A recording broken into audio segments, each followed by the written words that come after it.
Dans l'épisode d'aujourd'hui, je vais vous parler de stress et en d'autres mots, comment est-ce qu'on peut se pousser en dehors de nos limites, en dehors de notre zone de confort pour atteindre des résultats qui sont assez extraordinaires et qui peuvent être extraordinaires tout en prenant soin de nous et de notre équipe.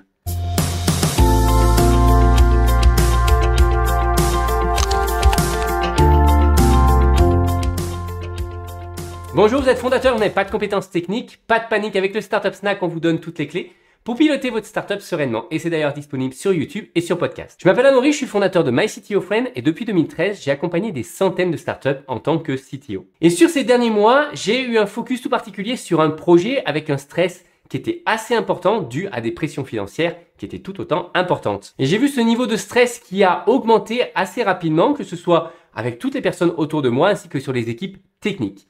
Alors, quelle est mon approche personnelle pour pouvoir gérer le stress et comment est-ce que je peux aider mon équipe, mes clients ou même les fondateurs avec qui je travaille à résister et à être capable de braver le stress? Je vous dis tout. Alors, première chose, c'est la manière de voir le stress. Pour moi, le stress et le travail, d'une manière générale, c'est un peu comme le sport au final. On peut très bien faire du sport de cette manière-là, ou alors on peut essayer de se pousser et d'aller au-delà de nos limites pour faire du sport de telle manière. Et ce qu'on peut se dire, c'est que finalement, on est tous faits à peu près de la même manière, que ce soit physiquement ou mentalement.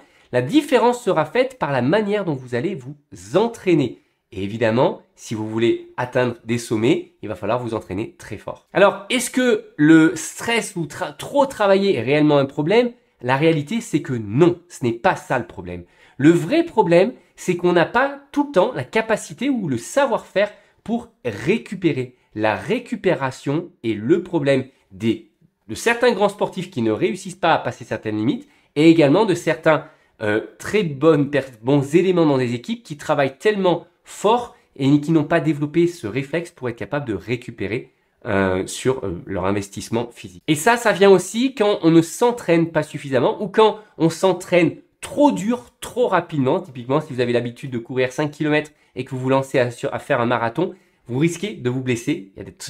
C'est quasiment obligé. Alors, pour devenir un sportif de haut niveau, il faut travailler dur, il faut se pousser en dehors de sa zone de confort et il faut surtout bien prendre soin de soi et être capable de récupérer entre différents matchs, entre différents entraînements. Et il faut le faire autant que vous allez vous pousser en dehors de votre zone de confort. L'idée, c'est pas de risquer votre vie. Non, c'est pas du tout ça l'idée. L'idée, c'est d'y aller une étape après l'autre, mais toujours pousser pour aller un peu plus loin et atteindre des sommets, une marche après l'autre. Alors, dans le cadre d'une startup, évidemment, on va viser très haut, on va viser au meilleur scénario possible, on va se projeter, on va imaginer, ça y est, on y est déjà, alors qu'est-ce qu'il faut que je mette en place pour atteindre tel résultat?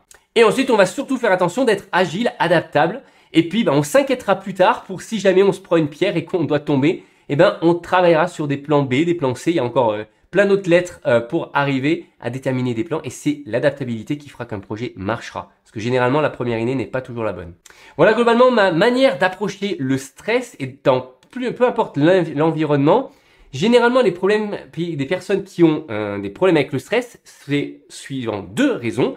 Soit ils ont poussé trop fort, trop vite sur eux-mêmes et ils n'avaient pas la capacité de résister et donc ils cassent. Typiquement, c'est le burn-out. Ou alors, c'est des personnes qui ne poussent pas assez sur eux-mêmes, qui ne se challengent pas assez au quotidien. Et le jour où ils vont avoir besoin de se challenger un peu fort ou si quelqu'un d'autre ou un élément extérieur vient sur eux et leur amène un gros pic de stress, boum, c'est là à nouveau qu'il y a le burn-out. Donc, prenez soin de vous. Poussez toujours, allez toujours plus loin, dépassez vos limites et essayez de trouver la solution pour vous pour récupérer. Pour ma part, c'est sport, yoga, méditation et je pense que notre corps a vraiment besoin de cette flexibilité et en même temps de s'entraîner, que ce soit physiquement comme mentalement. Voilà, j'espère que ce topic vous aura aidé et pourra aider vos équipes. En attendant, si vous avez d'autres questions ou vous voulez suggérer un sujet, n'hésitez pas à nous mettre un petit commentaire sur YouTube ou sur Instagram. Allez, je vous dis à très bientôt.